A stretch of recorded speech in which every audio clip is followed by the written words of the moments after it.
history. His mission, to visit the 7 deadliest seas of all time, and to come face to face with the most terrifying sea creatures that the Earth has ever known. So far, he has made it through 4 prehistoric oceans, but ahead lie the 2 most dangerous, inhabited by the nastiest collection of predators that nature has yet assembled. And he still has to get past a 50-foot shark called Megalodon. Has yet assembled, and he's...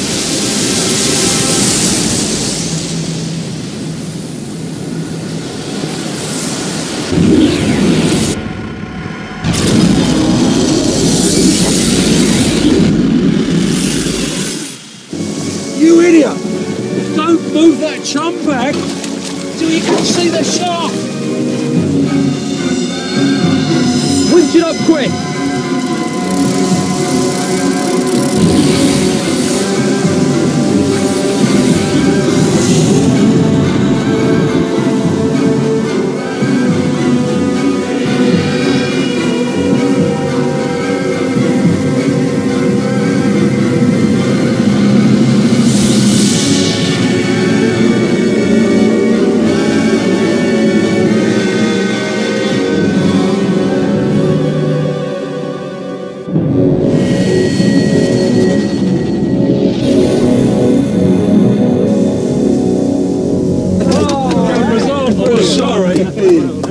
I called you an idiot. I was scared when I fell in, but that thanks, was fantastic. Mate. Well done. Well done. Oh. I hope we get some shots with that.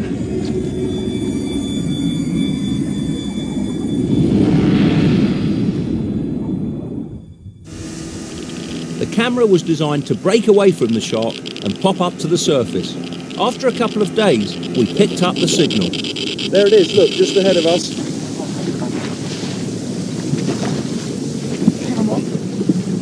Should have a precious and unique cargo. The camera seems okay, there's no damage here. A bit of shark fin. So what's happened is either rubbed this off on rocks on the bottom or something. Just hope it was on long enough to get some really great footage.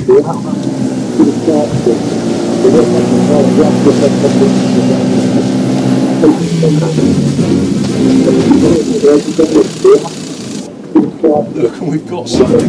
This was so exciting. The camera had survived whatever ordeal the shark had put it through. We were in the Pliocene observing a day in the life of a megalodon, and if that wasn't fantastic enough, this happened. It's a silhouette there, look. Whether it's an Odobonosotops or whatever. You can see that? And this could be great if we got a kill. It's going down. He is attacking, look! Crikey! Oh, look! See that again.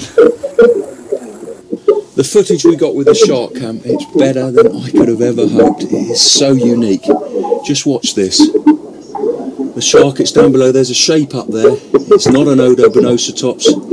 It's actually a species of whale. The shark's gone down so it can get more momentum when it attacks. It's accelerating now.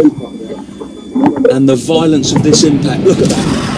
The cloud of blood, that's what knocked the camera off. And Megalodon, this is extraordinary. It's a species of shark that actually attacks living whales, and pretty big ones at that. But even this, the ultimate shark, will be unable to defend itself from the coming ice age. As the oceans turn colder, whales with their high body fat will adapt and thrive and move up to the icy polar regions. Meanwhile, Megalodon will be forced to stay in the warmer water around the equator. Deprived of its prey, it will be starved into extinction. It's time for Nigel to leave this, the 3rd most dangerous sea, behind. Next lies the Jurassic. To reach it, he has to travel back from 4 million to 155 million years ago. The Jurassic is right in the middle of dinosaur time, and it's home to some of the most colossal animals ever to live on land, outweighed only by the monsters that live in the water.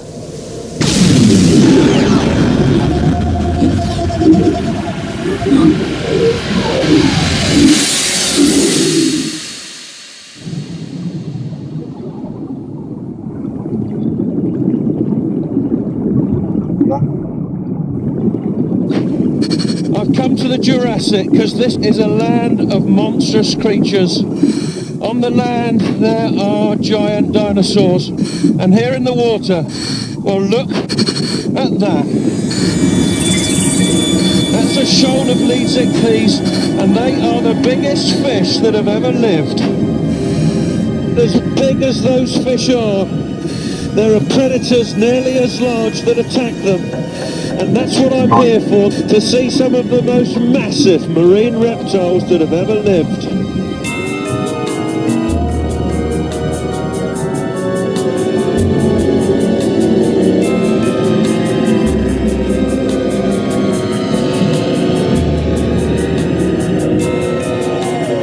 And they must be 75 or 80 feet long.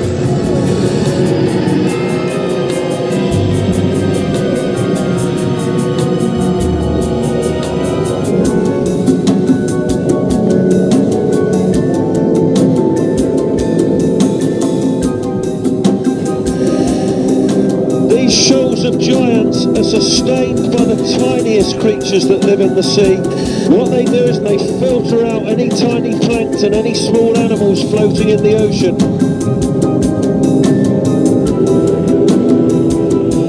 At this time of year though, they're living on their fat reserves, and that really sorts out the healthy fish from the sick ones. You can see over there, there's one that can't quite keep up with the shoal, it's just at the edge there. Already it's attracting some of the smaller predators in these Jurassic seas. And there, over there, Metriorhynchus, you just wouldn't expect that. It's a kind of marine crocodile. It's totally adapted for a life in the sea. Great paddle-like feet, nothing like modern crocs. Look at the tail, there's no armour plating there. This creature has sacrificed defence for speed. Wait, that's just a bit close. Get away.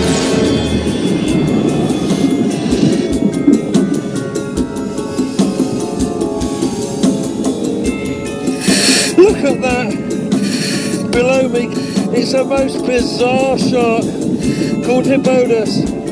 See those strange horns on the top of its head, and it's going into feast now. Look at it twisting to get a chunk of flesh. And oh, you feel sorry for the Leeds-ichthyes, they're actually eating it alive.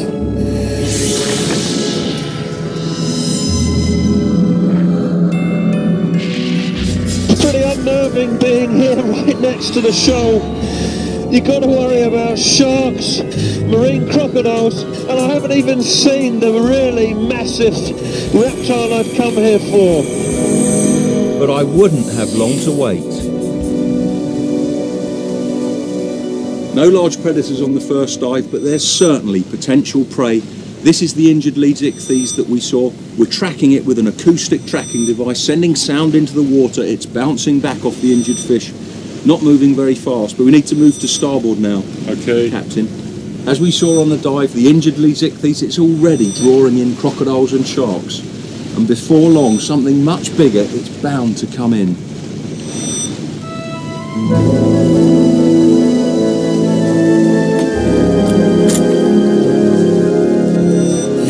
This is it. Look, 4 flippers, that short, compact neck.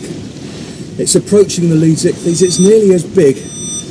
That is colossal, and I'm sure this is Liopleurodon. It's the biggest carnivorous reptile ever.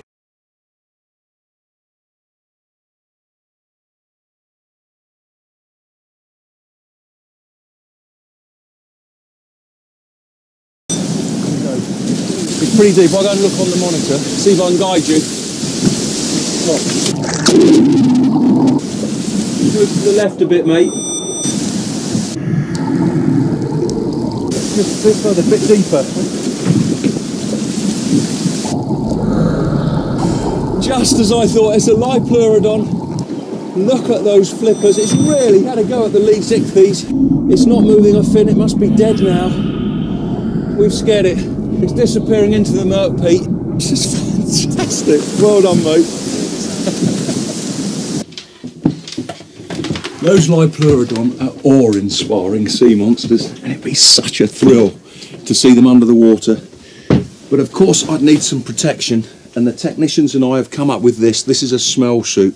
Liopleurodon, they've got a really acute sense of smell, and we're going to use that to protect me. What we do is put a bottle on here, a bottle of noxious chemical, and if the Liopleurodon get too close, if things get a little hairy, I'll switch on this valve. There'll be an explosion of chemicals into the water.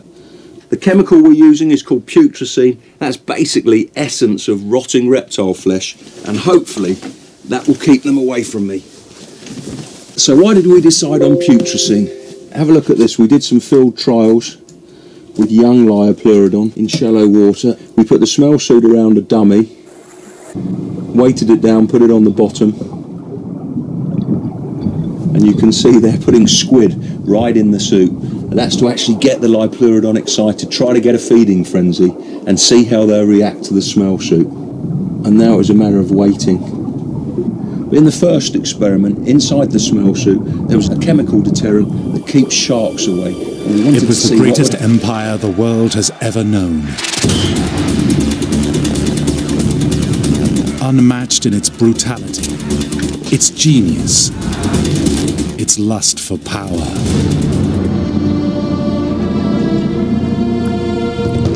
For centuries, Rome ruled over a quarter of the people on the planet. This series tells the story of 6 critical moments that shaped that empire. How it rose, how it became great, and how it fell.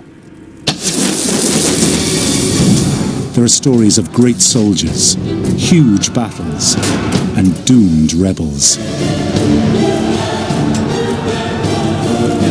There are tales of love and betrayal. And there are the emperors. The mad, the cruel, and the brilliant. Tomorrow we march on Rome! The Emperor's betrayed us again! I want them all to die!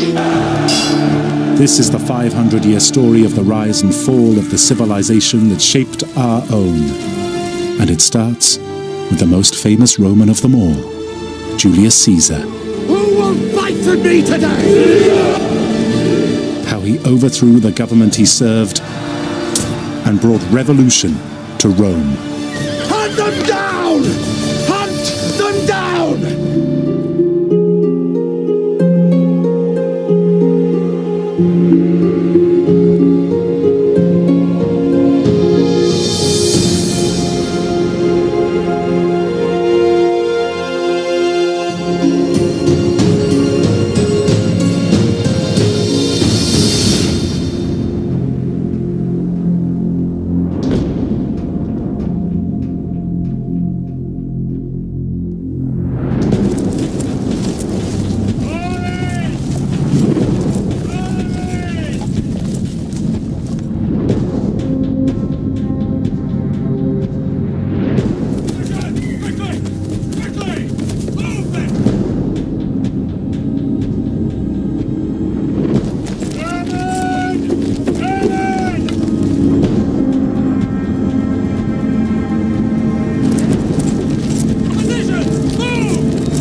After 8 years of war, Caesar's campaign in Gaul was reaching its climax.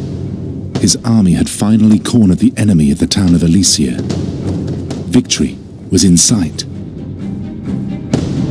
But all that was about to change.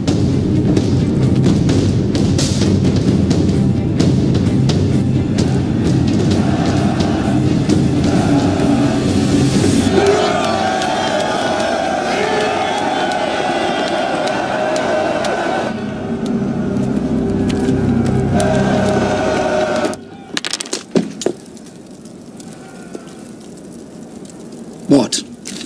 The Gauls have got reinforcements. Thousands of them. Well, we knew they'd turn up at some stage. How many thousand, Labienus? 100,000. Maybe more. And where are they now? They've taken up position in the south. That means we're trapped. What should we do? I think we can deal with this, gentlemen.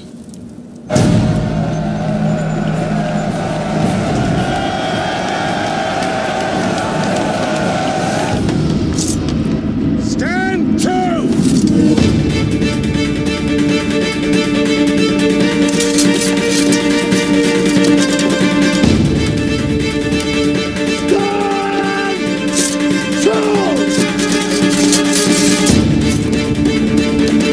Caesar's 40,000 troops were now surrounded. They faced nearly 250,000 Gauls.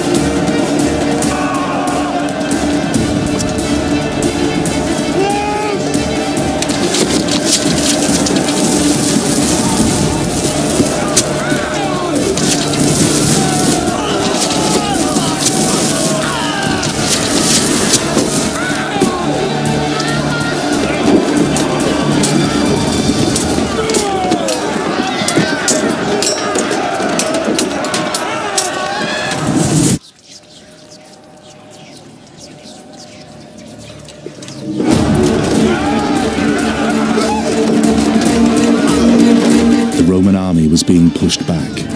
Defeat seemed inevitable.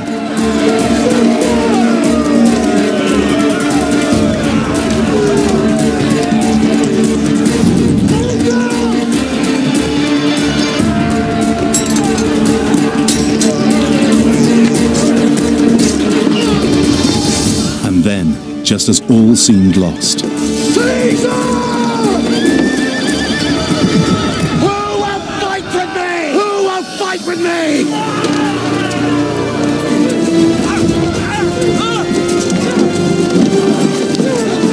Will you fight for me?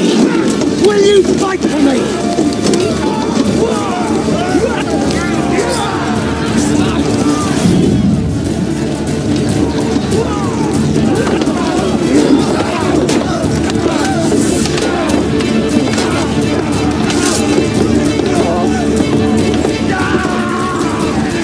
Signal the cavalry! Signal the cavalry!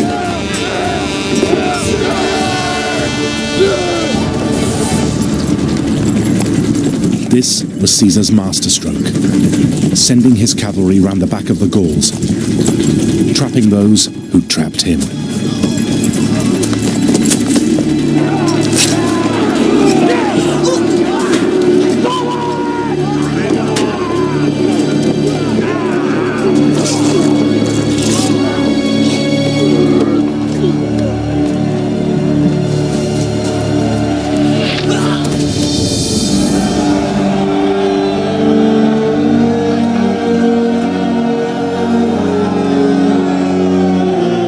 Caesar's victory at Alesia is still regarded as one of the most brilliant in military history. But it was just the beginning of the revolution he was about to unleash.